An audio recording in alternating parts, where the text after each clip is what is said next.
भूकंप से हमें किस किस तरह से बचना है, क्या दिया हुआ है? भूकंप पृथ्वी के भीतर के हलचल से उत्पन्न कंपन को भूकंप कहते हैं, ठीक ना। पृथ्वी पर जब भी कोई तरह का हलचल पैदा होता है उससे भूकंप होता है, ठीक ना।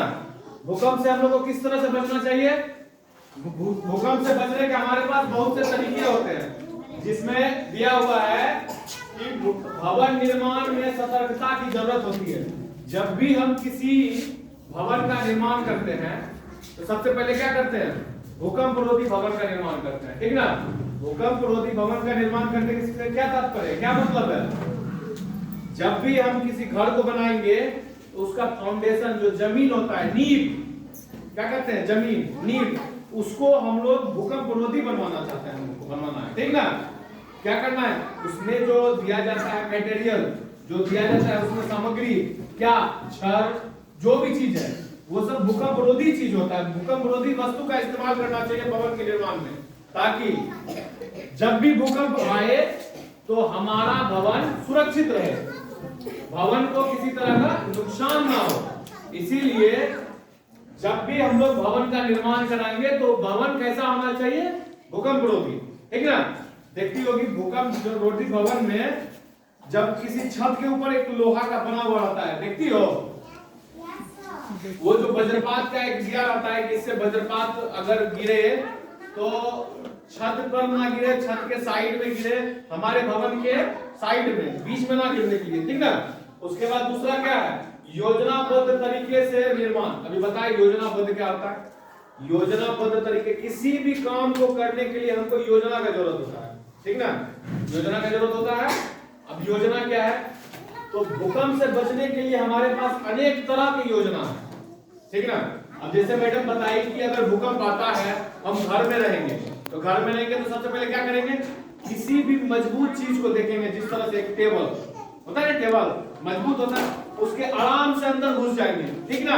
उसको कस के पकड़े हुए रहेंगे, ताकि अगर भूकंप आए, अगर हमारे भवन को नुकसान पहुंचता है तो कुछ गिरे नहीं, कुछ टूटे नहीं, जिससे हमारे सर पे, शरीर पे चोट ना लगे, ठीक ना। तीसरा क्या है? भूकंप रोधी भवन बनाने की जरूरत। काहे जरूरत है भाई? भूकंप रोधी मकान बनाने की जरूरत क्या है? बार बार तो घर बनता नहीं है, और घर बनता एक ही बार ना। अब भूकंप आया, घर टूट गया, फिर भूकंप आया, घर टूट गया, उसके लिए क्या करना चाहिए? भूकंप रोधी घर का निर्माण करना चाहिए, ठीक ना। एक बार बना लिए, हमेशा के लिए नहीं, ठीक ना।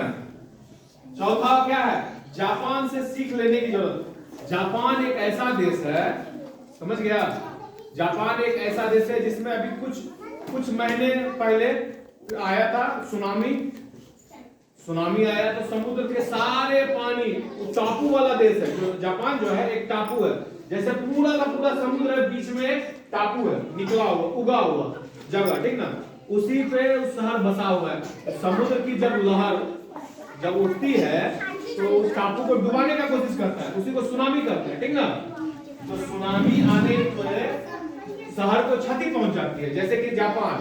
तो जापान के पास ऐसा टेक्नोलॉजी है जिसके कारण जापान अपने शहर की जो बनावट है, जो स्ट्रक्चर है या जो टेक्नोलॉजी है, उसके वजह से क्षति होने पर किसी भी चीज को फिर से रीजनरेट कर लेता है, फिर से उसको बना लेता है, ठीक ना, ताकि हर साल वो अपने आप को डेवलप करता है भूकंप।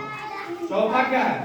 लोगों को भूकंप आने पर उससे बचने के लिए ट्रेनिंग भी दिया जाता है। एसडीआरएफ, भारत सरकार, बिहार सरकार की अपनी अपनी संस्था है, एसडीआरएफ, एनडीआरएफ, जो दिया जाता है ट्रेनिंग। जैसे यहाँ पर देखा दिया हुआ है, झुक जाए, जब भूकंप आएगा तो कहीं पे साइड में झुक जाना है। क्या दिया हुआ है? नीचे छिपे। क्या चीज के नीचे छिपने के लिए बोल रहा है? किसी मजबूत चीज, टेबल हो या उससे रिलेटेड कोई भी चीज हो, उसके नीचे छिपना है, पकड़े रहना है, किसी चीज को मजबूती से पकड़े रहना है, ठीक ना। अब ऐसा नहीं कि जबरदस्त भूकंप आए, जो मजबूत से पकड़े वही टूट जाए, ठीक ना, तो फिर गड़बड़ हो जाएगा, हो जाएगा ना।